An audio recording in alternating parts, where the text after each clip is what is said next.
যাদের মধ্যে পরিপূর্ণ ঈমান রয়েছে, যাদের মধ্যে পরিপূর্ণ আমলে সালেহা রয়েছে, যাদের মধ্যে পরস্পরকে হকের তাকিদ প্রদান রয়েছে, যাদের মধ্যে পরস্পরের মধ্যে সবরের সবক রয়েছে, তাদের মাধ্যমে বিভিন্ন এলাকা বিজিত হবে।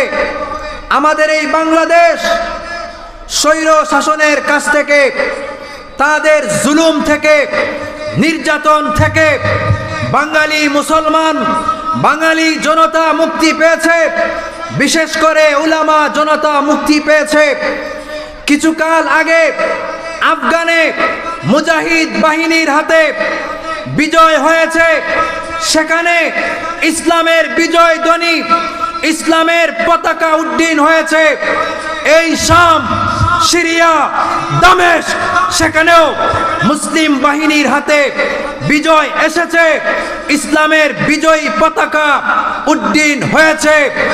আজ নয় কাল দিল্লির